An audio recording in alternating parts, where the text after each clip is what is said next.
What's up, guys? I am back with another episode of Pound for Pound. I am the Nigerian Nightmare, Kamaru Usman. Henry Cejudo, aka Triple C. A Shadowline production. Henry, we are back. First of all, what a weekend we just witnessed. I mean, was it better than advertised, Henry? Jake Paul taking on Platinum, Mike Perry. Was it better than advertised, or would you say this one was kind of, didn't live up to the hype? What do you think? It was better than advertised on a one-sided beatdown. You know, Mm, it was it was Jake Paul doing his work, and it just proves that he's just getting better, Kamaru. Like I'm curious to see what's next for this guy. But to go back to the fight is how he was able to change. Like, one thing that I will say about Jake Paul, he does go high low, man. He's not just a guy that's headhunting. Like, he's going down to the bottom. He's level changing, bringing the punches up top. Yeah, there's at times where he still need to focus a little bit more on. He's off balance at times when he does tend to hit. But there's one thing that I will say, Kush, he's got power, bro. He has power. it does. It does, Henry. I completely agree with you. But the one thing that I want to point out, and this is going to be my honest take on this, 100% honest take, no salt, no shade either way towards anyone. This is just my honest take on this, is I saw some really good things, and I saw some also not so great things from Jake Paul and Mike Perry. First of all, let's go into the time. I would have liked to see, if this was a proper fight, I would have liked to see a proper fight, and I would have liked to see it on these two conditions, with Mike Perry having the appropriate time to actually train for a boxing fight, a competitive boxing match. I would have loved to see that time, because don't forget, Mike Perry did take this on short notice after Tyson fell out. So I would have liked to see that. And two, I would have liked to see, I want to see a fair weight division. I want to see that, because by the time they got in there, it looked like a heavyweight fighting a welterweight, a UFC welterweight. Mike Perry is 195 soaking wet, I believe. Now I don't know. I don't step on the scale with him, but he looks like that to me. Like, as a guy that gets down, that is a welterweight in the UFC.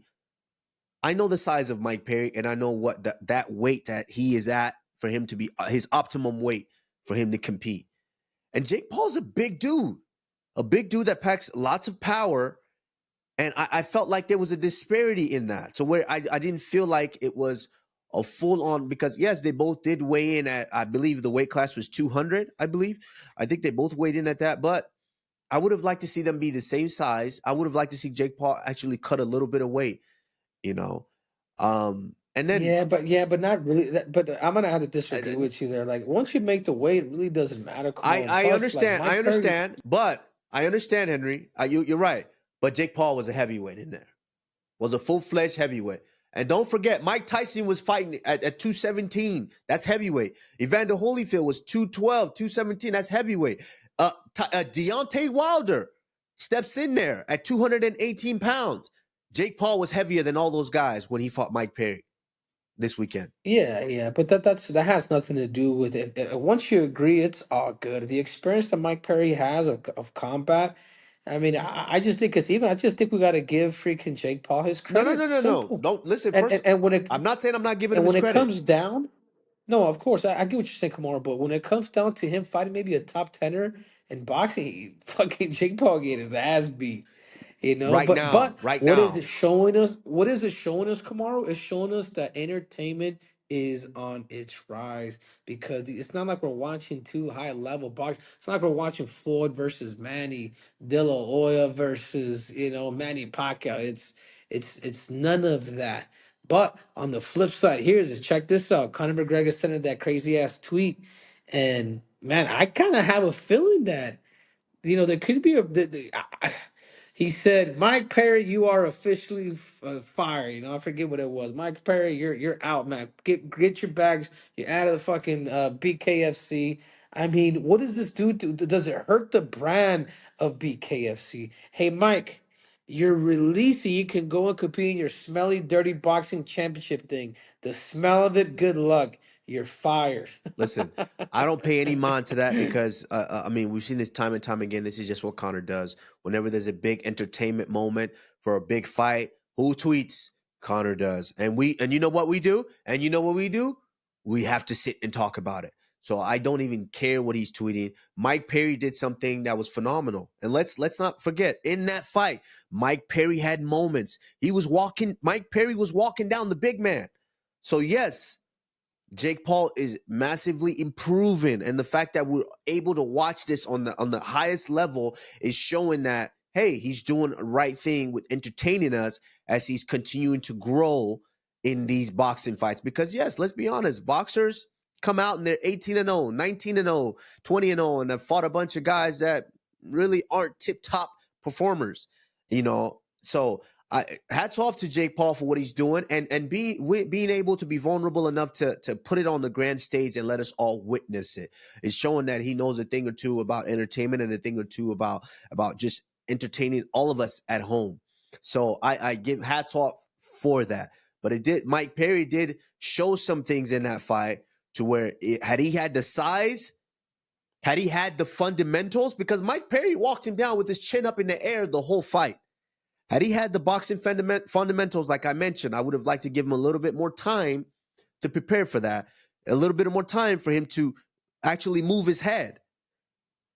We saw something in Mike Perry because the few moments in 1 or 2 rounds where he was able to move his head and counter, he was having a lot of successes. He was landing that left hand, and I felt that in that fight. There was a moment where he did hurt Jake in there. He did hurt Jake. There was a moment in there where he hurt Jake, and Jake had to back up, reassess, and also recompose himself and continue with his game plan. So hats off to both guys. I was thoroughly entertained in the fight. Hey, this is what we want. As long as both guys get to go home healthy with a pocket full of money, that's what it's all about. And so hats off to both guys. Hats off to both guys. But Henry, as far as him calling out Alex Pereira, what's up with that? Yeah, no, that's ridiculous. Like Pereira would hurt him. Like Pereira would hurt him. Dude. Like you see Pereira going up against heavyweights, and of course, dude, if Dana White will give a guy like Alex Pereira the bag to freaking pretty much wipe him out, say, hey man, go out there and hurt him. I mean, but that's gonna equal a lot of pay-per-view points too for a guy like Jake Paul. Jake Paul, there's 2 things that he's doing. He's very entertaining, and he's making a lot of fucking money. And I think that's one thing that we have to realize. And I think that's a lot of things. This is why I respect a guy like Jake Paul. He's getting people paid. Even when it comes to Uncle Mike, man, Uncle Mike's probably gonna get Uncle Mike's stake probably just went up. It went from maybe getting 20 million to maybe about 30 million now. But at the end of the day, he's getting people paid, and I think I can see Dana White allowing Alex Pereira to get to take out the dirty work. But I just don't know if he even gets through a guy like Uncle Mike. I tell you what, man, Mike, I was with him for his camp with Roy Jones. Dude, like, oof, if it's the Uncle Mike from like 5 years ago, if he could bring that dude back, even though he was still in his mid 50s, I can see him taking it out. But that being said, will the fight with Alex Pereira happen?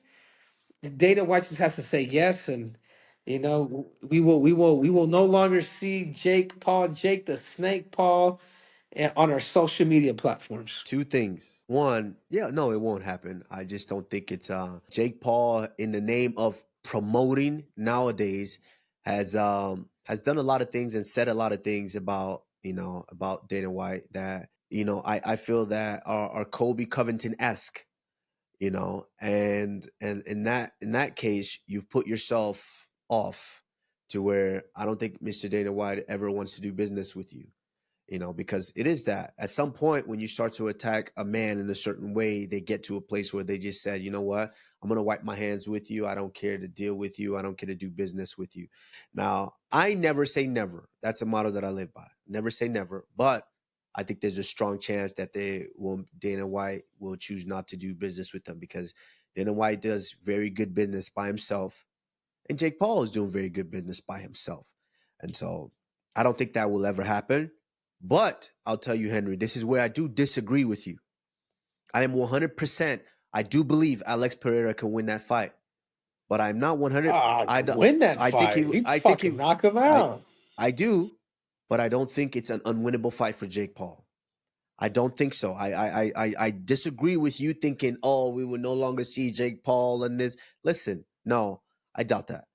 Jake Paul is definitely, he did show some really good things there. Being able to stick by the jab, and when he was able to commit to the jab, the jab was working. Yes, I know Alex Pereira is very good in doing the thing that was giving Mike Perry success in that fight. And that slip counter. That's what Mike Perry was doing, and that was giving him a lot of success. And that is Alex Pereira's bread and butter. But Alex Pereira also holds his hands very low. Yes, he has a mean left hook, but he also holds his hands very low.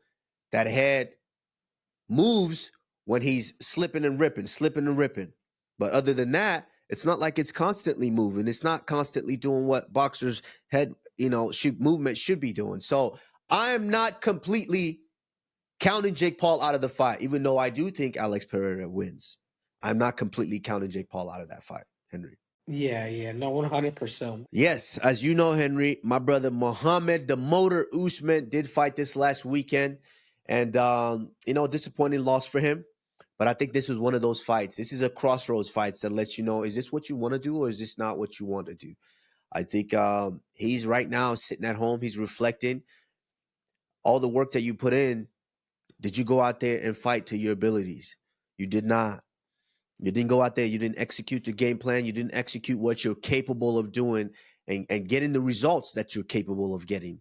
And so I know that's something that's very, very tough and that's hard for him to deal with. But he's sitting in it. He has to deal with it. He has to understand it.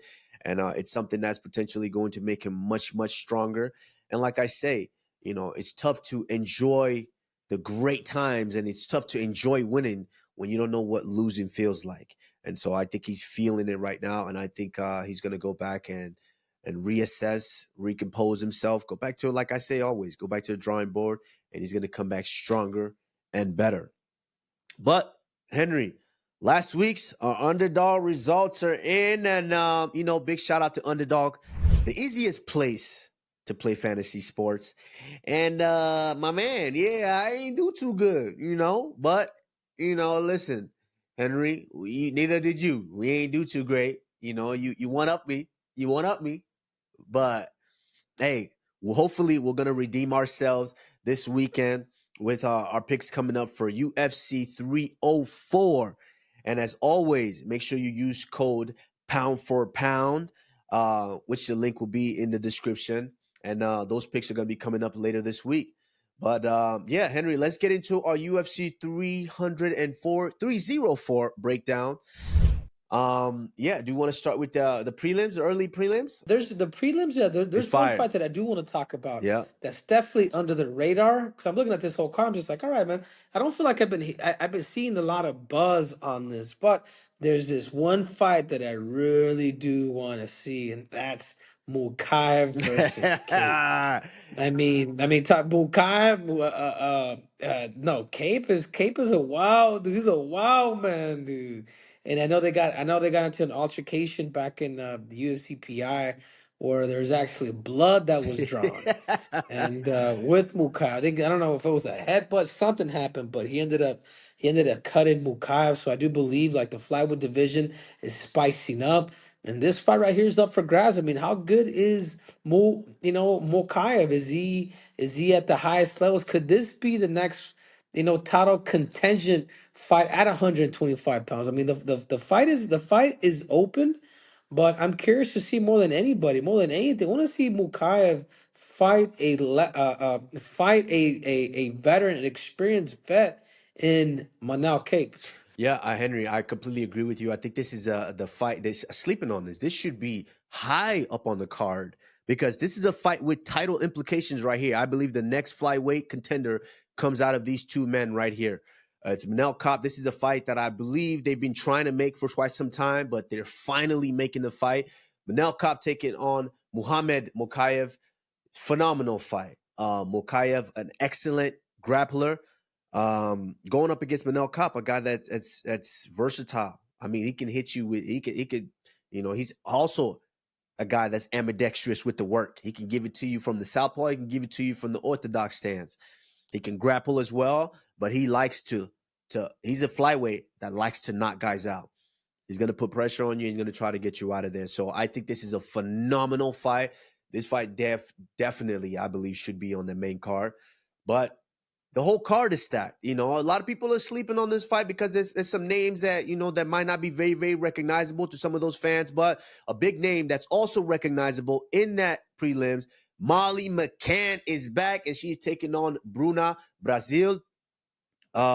We saw from Molly Mom, the meatballs. we saw, hey Henry, we saw a big improvement from Molly McCann. I think she might have, I don't want to say she got an unfair shake, but it was, I think Molly kind of got thrown into the mix very early in her development, to where, yes, she had fights, but those fights were primarily stand-up fights, and to where she wasn't necessarily fully well-rounded. To where she comes into those fights, yes, because they were so big and so hype with her fighting alongside Paddy O'Malley and over in the UK and all of these things, to where now the expectations were very, very large, to where now when she started getting put up against those girls that were grapplers, she was being taken down and she was getting submitted. And I think that dimmed her light a bit. But one thing that she did that I love from this young lady, she was able to go back to the drawing board. She was able to say, hey, I'm losing by submission because my grappling is not up to par. I'm going to spend the time working on this. And I saw an incredibly improved Molly McCann in that last fight, to where, I got to give her a clap. Molly, great job. I'm. You say you gotta give her the clap. I gotta give her. What? Wow. Pause. Jesus. All right, we gotta get. Hey, we gotta get a moment out. We gotta get one moment out of this guy, and he got that out. But Molly, very improved, and I am extremely impressed. I hope she comes into this fight again with that mentality of, I want to improve, I want to stay here, I want to continue to grow, and not just get sucked into the hoopla of fighting at home, because now she's fighting in Manchester, which I don't know my geography that well over there in that area, but I don't think it's too far from Liverpool, or it might be far from Liverpool. I don't know, but she's fighting at home, and so you get all that hometown pressure and crowd to where you just want to stand up and knock the girl out. No, Molly, I think you continue to stay on your path of growth in this sport of mixed martial arts and deliver another brilliant performance. And I think you're going to be on the fast track to that potential title shot. But that's a fight that I'm extremely excited with as well. As you can see, Molly is a big favorite right now in that fight. But Henry, let's slide up to this main card and let's talk these fights. And Henry, I'm gonna give you my picks while we talk these fights. Obviously, our underdog picks are gonna be coming on later on this week, but I'm giving you my pick for these fights. First fight, banging fight. We've got Arnold Allen taking on Giga Chikadze. A phenomenal fight, and this is basically a guy that likes to punch and a guy that likes to kick. Henry, what is going to prevail in this fight? Oh my God! Could Giga. The thing was with throwing a lot of kicks, it's a lot of power. It's a heavy limb that you got to throw around. I think that's cost Giga in the past. I do believe that a guy like Giga is probably one of the most dangerous fighters if he doesn't run out of gas. And I've seen that in the past. I mean, if I'm Arnold Allen, I'm looking at that Cater fight. Hey, just put the pressure on him. Make him fight. To not be in kick range, and he could potentially win that fight. And then for Giga, vice versa. Create the distance. It's only 3 rounds. It's no longer 5 rounds. The more dangerous fighter in that fight card or in that fight, I will say Giga. But can Giga control his threshold? If he can control his threshold, I believe Giga could beat anybody in the world. Come on. I agree. I think yeah, but I think this is such a great fight, a good matchup for the matchmakers to put together, because Arnold Allen is in that southpaw stance. He has a good stance. He's going to move around a bit, and I believe now training over in TriStar with those guys in Canada. But he's good stance, good movement, and now I think he's getting a good flow of what a 5-round fight is. But unfortunately, this is a 3-round fight, and I think a guy like Giga is used to being able to kick people's bodies for 3 rounds. So I think it's going to be, can Arnold Allen withstand the variety of kicks that Giga is going to be putting together? Giga knows how to set up that liver kick better than anyone in that division. And so I love this fight. I like the trajectory that Arnold Allen has been on, because he fought, I believe his last fight, he fought a 5-rounder against, who was that? A 5-round was Ivloyev, which he lost the decision. But was that Holloway? No, he fought Ivloyev in January. That's No, a but he 3-rounder. fought Holloway too, Oh yeah, bro. yeah. He fought Yeah, but Holloway for 5 rounds, but then he fought Ivloyev to a decision. And that fight was, yeah, of course he was battling the ground game, but Giga's not a guy who primarily wants to take you down. This is going to be a stand-up fight. I love it. But if I have to pick, I'm going to go with Giga. I think he can use those kicks to keep you away for at least 3 rounds. So I'm going to go with Giga for this fight. But hey, I wouldn't be surprised if Arnold Allen can find that chin. yeah, 100%. I'm gonna have to agree with you on this one, Kush. Okay. All right. Now we move on to RoboCop. Gregory taking on, hold on, Slider. Is that who I think it is? No, he's taking on Christian Duncan, who is 10-1. And Gregory Rodrigues is the underdog? Well, it's a pick'em fight. It's minus 135 plus 115. So which essentially is a pick'em fight. That means the odds makers don't exactly know. But I'm going to tell you off the top, Gregory is a guy that trains down here in South Florida. And watching this man train for this fight, he did spend some time with Artem Henry, a guy that you know very well with the stand-up. I'm going to go with Gregory with this one, because if you're going to take Gregory out, unless you catch him with something, which, yes, he's been caught, you're going to need a baseball bat. You're going to need to bring 2 of your friends to be able to put him out. So I'm going to go with Gregory RoboCop in this fight. Yeah, okay. No, you know what? I'm gonna play the devil's advocate. I'm gonna go Duncan on this one. I think there's a reason why sometimes everybody that always fights in England, they tend to give them the best matchups. You know, it's like it's always like a shutout. So I'm going back to what I know. I'm going for the Englishman, Okay. Christian Leroy Duncan. Okay. I see what you What you did think with of my that. accent, mate? No, I What you think don't. of my accent? I don't know what you're talking about, lad. Talking about. Okay, never mind. I don't want to do that. I don't do that, man. See, you see what Henry sucks you into, that cringe world? He suck you into that, just right into it. But moving on to the next Pause. side. Pause. Big pause. You, But you might be the real king of cringe, Kush. but moving into the next fight, we got Paddy Pimblett, 21-3, taking on Bobby King. Well, let me take that back. That's King Green now, because he's officially changed that name to King Green. Yeah. Henry? I like it. I like it. I think honestly, I think Paddy Pimblett's able to take this fight with a very dangerous fighter like Bobby, like King Green. It's different, man, because Bobby Green's got good striking, bro. He's got that threshold, and I just don't know if Paddy Pimblett could really does he have that power to be able to take this dude down? Yes, he could take him down, but he's also Paddy Pimblett's also very scrambly. But if I'm looking at this fight as a whole. And if it does come to the legit striking game, especially with Green's last fight, and other that he papped up the vet. Who did he fight? I always Jim forget his Miller. name. He's got Jim the most. Miller. Yeah, the way he was able to do Jim Miller, I think Jim Miller's just a better version of what Paddy Pimblett is. I mean, I tell you what, man. If you don't take this dude down, this dude's lethal with his hands. So for that reason, I could see King Green just spoiling the party out there in England amongst all his noble people. So for that reason, I have King Green by either decision or who knows. No, I have it by decision. I think there's too much pride for a guy like Paddy Pimblett to go out, but I am favoring King Green. Yeah, I love this matchup. I think both guys, this is a test for both guys. Obviously, Bobby Green has been tested numerous times. He's been a veteran in the game for a long time, has fought essentially the who's who. Um, but I think this is the big test for Paddy Pimblett, because Paddy, in his last fight, I believe he fought Tony Ferguson. In his last fight, um, was tested. There was a moment there where Tony Ferguson kind of started to surge back.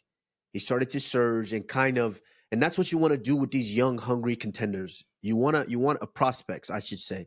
You want to give them that moment of doubt in the fight. You want to let them, they hit you with everything they've got, and it doesn't put you away, and they expend all the energy trying to finish you, and they can't put you away. So you give them that moment of doubt to where now they have to be composed in their mind with, hey, can I win this fight? Can I get this guy out? Because I've hit him with everything I've got and he's still there. And so that's what I think is going to be the test for Paddy Pimblett here. Because I think if Paddy Pimblett is able to get through a guy like Bobby Green, I think he knows that he can get to the top of this division. And Bobby Green here, I think he has to wrestle early. He has to wrestle early because everybody knows how dangerous Bobby Green is.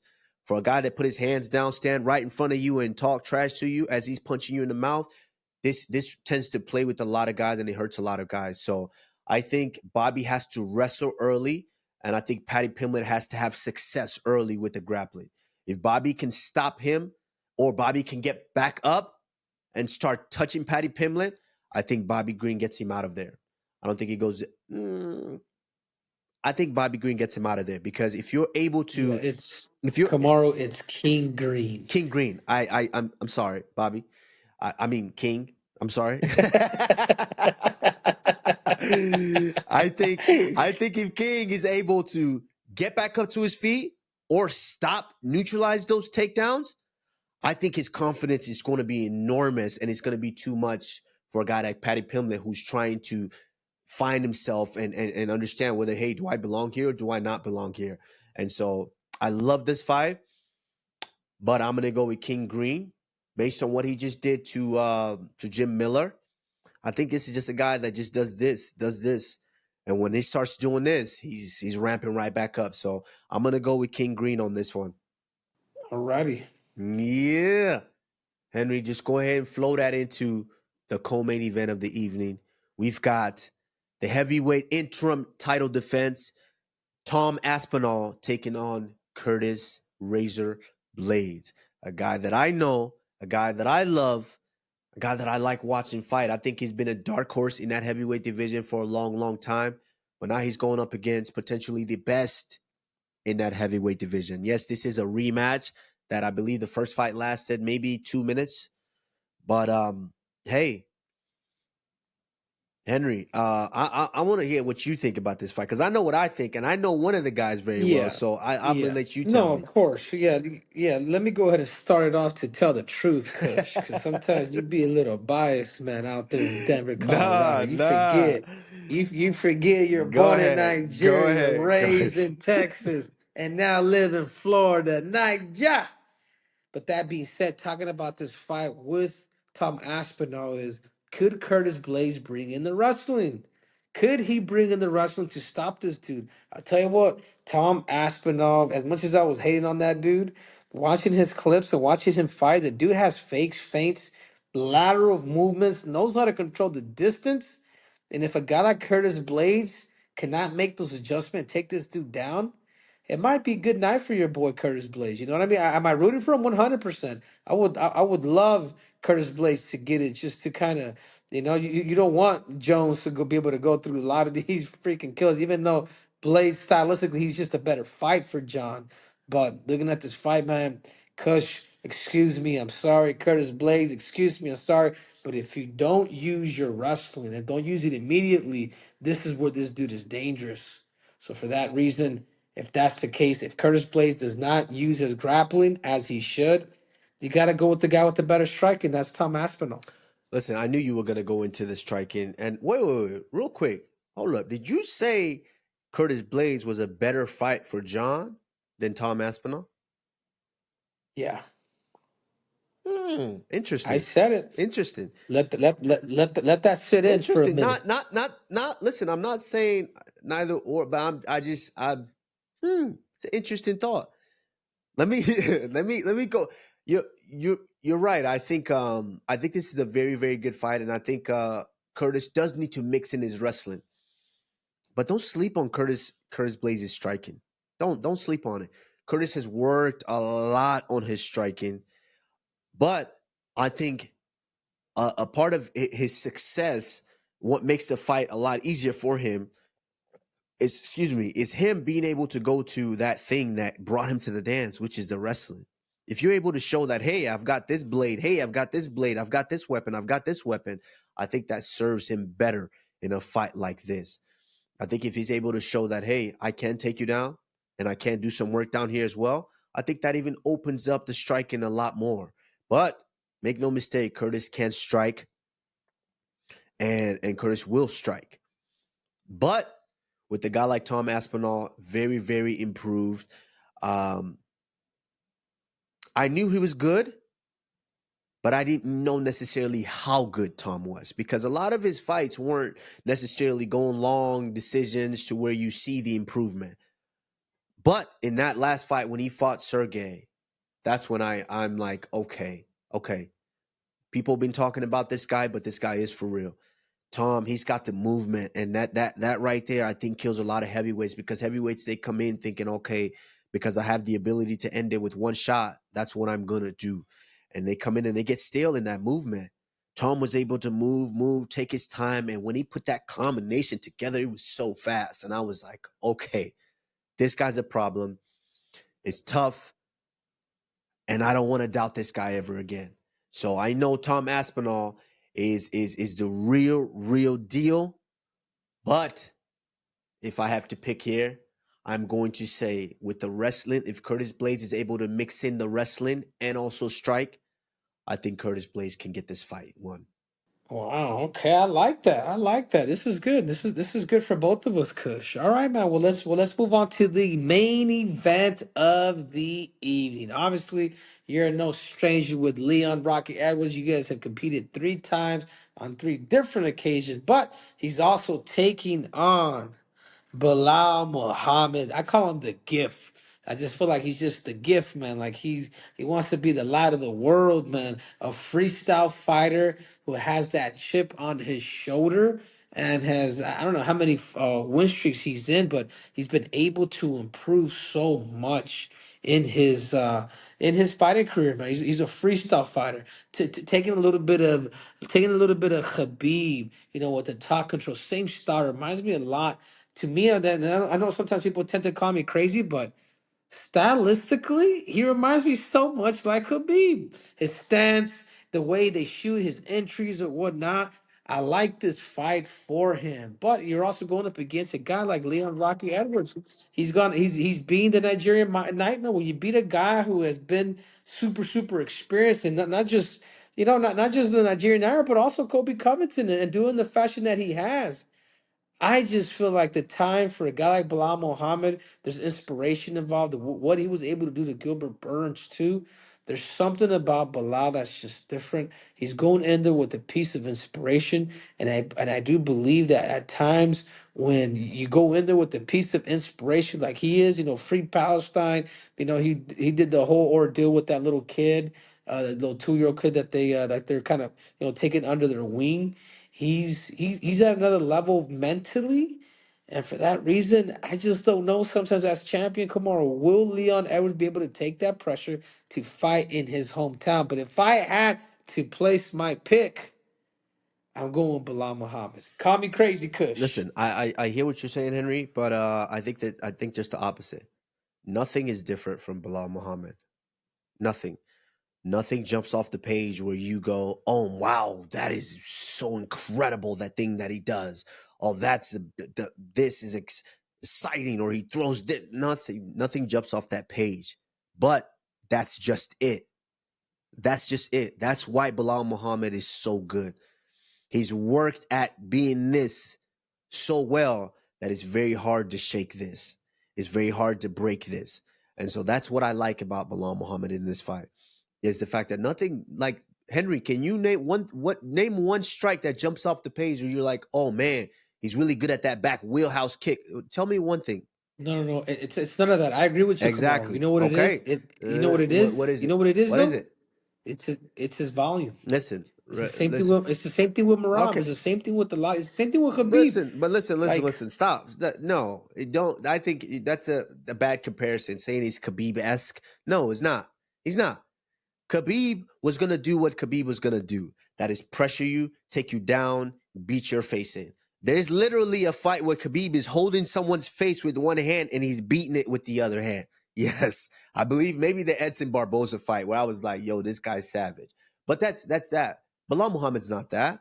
Belal Muhammad is going to put that pressure on you, that slow pressure on you, and it's going to start to turn into a weight vest. It's going to start to turn into someone on your shoulders. It's going to start to turn into a mountain on you, and that is something that you see him continuously get better and better at, and that's just what he needs. Belal needs to go in there. Belal needs to do him. And when Belal does him right now, he's doing it at a very, very, very high level. And like I said, in that first fight where they were fighting, Leon does do this in fights. Leon has moments of brilliance to where he's throwing some incredible strikes. Obviously, I know. And then he has moments where he kind of is like, oh, let me get my breath here, to where Belal is just coming at you. Pause. And I think that's something that serves him very, very well. Belal, you're not expecting this weird strike or weird this. Belal is just going to do what Belal does. And I think that's all he needs to do. That's all he needs to do.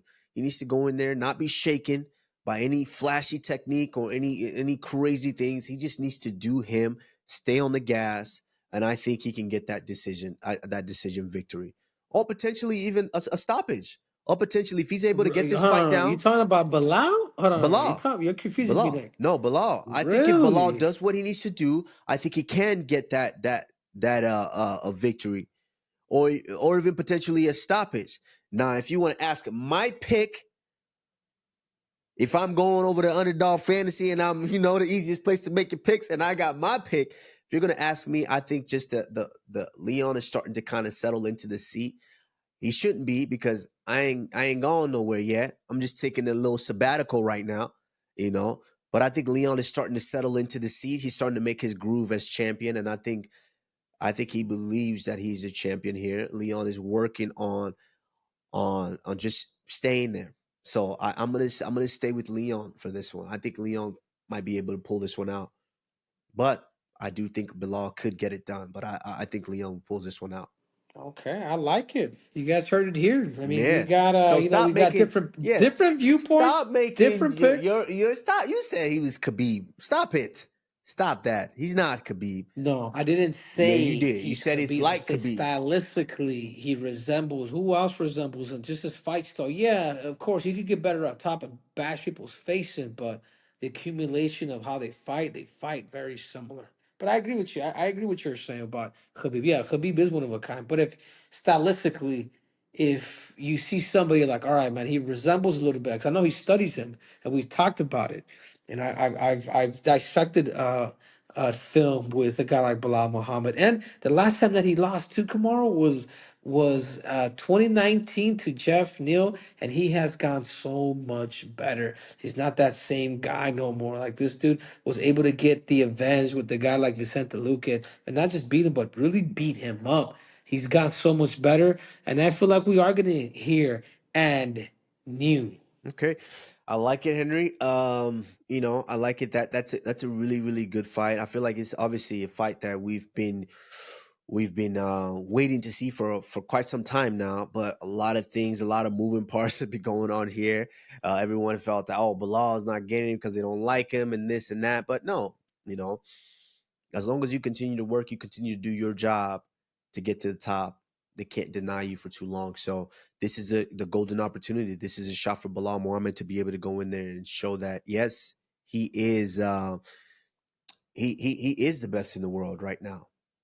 Even though I feel like, the boogeyman is still in town. The boogeyman ain't leave town yet. But hey, more power to him. It's going to be an exciting fight in Manchester. It's going to be a rowdy crowd. Let me tell you something. It was something the UK fans know, and there's something that they love, and it is fighting. It is fight sports, whether it's boxing, whether it's MMA. They love it. Henry, I'm telling you, when I fought there in the UK, on my arrival into the arena, they were carrying someone out. And I'm talking 6 security guards, one on one leg, one on the other leg, arms, they're holding his body. A guy was belligerently drunk. He was fighting them, and they were trying to get him out of the arena. That's how rowdy these fans get. That's how much they love this sport. And so it's going to be an exciting night of fights. I can't wait to watch it. But Henry, this Thursday episode coming out, of course, we've got my man, Corey, the Sandman Sanhagen, stopping by and joining us to talk a little bit of his fight coming up in Abu Dhabi against Usman Nurmagomedov. That will be happening August 3rd, that fight. But Henry, are you calling me crazy for picking Belal Mohammed, for picking Leon Edwards in this fight? Because I ain't like the way you looked at me. The way I said you've been there before. I just feel like you're. I ain't like the way you looked at me when I said that. No, I feel like I truly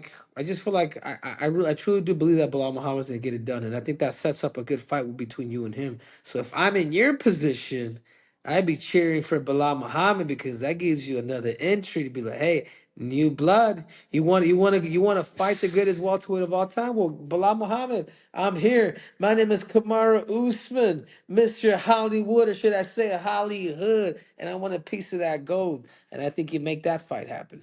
Listen, I'm cheering for nobody. The fight happens. The fight happens. Whether anyone likes it or not, I'm gonna do what it takes to earn that fight, and then that fight's gonna happen. It doesn't matter. Like I said, the Boogeyman is on sabbatical right now. That's all it is. I still got tread left in these tires, and I'm still gonna show that I am one of the best, if not the best, in the world. And so, yeah, when that fight happens, it's gonna happen. But I don't really care whether it's with Leon. I've already beat Leon. I've been there and done that. And I bought the t-shirt. And, I've obviously showed that I can beat Leon. Whether it's Leon or whether it's Belal Muhammad, it doesn't really matter. There's a lot of guys in that division right now that are exciting. Exciting. You've got myself. You've got JDM. You've got Shafkat. You've got MVP. You've got Ian Gary. You've got Gilbert is still there. You've got Kobe Covington is still there. I mean, there's still a lot of guys. Vicente Luque is still there. There's a lot of exciting guys that are still in that division. And so it is what it is. When I'm off sabbatical and I'm ready to come back, I'm going to come back and I'm going to do my thing. But UFC 304 going down this weekend, live from Manchester, England. It's going to be an exciting fight. I think the people are in for a treat. It's a great card. I think the UFC did justice to this card by getting some of our fan favorites, Molly McCann, Paddy Pimblett on this card as well, which is just going to add to the craziness of that place. And Henry, I believe they're going to be fighting our pay-per-view time, which means 4 a.m., 5 a.m. over there. They're going to be fighting. Imagine what the fans are going to be like all day of drinking and partying, waiting for these fights, and at 4 a.m., imagine what that's gonna be like. They're Henry. probably gonna be sleeping, bro. By the time these fights happen in the arena. No, that's the UK fans, I love the UK fans. They sometimes some get a little too rowdy, but hey, they're gonna be turned up. They're gonna be, like they say, it's gonna be a lituation in that place. They're gonna be lit to the max. And it's going to be incredible. I can't wait to watch it. And don't forget Tom Aspinall taking on Curtis Blaydes for the interim UFC heavyweight title. It's gonna be fantastic. And like we mentioned, our underdog picks are gonna be coming later on this week. But Henry, my man, it's another week. Another week of fights. I feel like this is just what we do now. We come here, we get people a little bit of game about these fights. Let them know what to look forward to. I don't know what to do with my hands. Let them know what to look forward to, and the perfect place for them to make their picks, which would be Underdog Fantasy. I don't know what to do with my hands here. But Henry, 304 going down this weekend. People, make sure you tune in live on ESPN pay-per-view. And that's for me. I'm the Nigerian Nightmare, Kamaru Usman. Go Henry Cejudo, aka Triple C. We are out.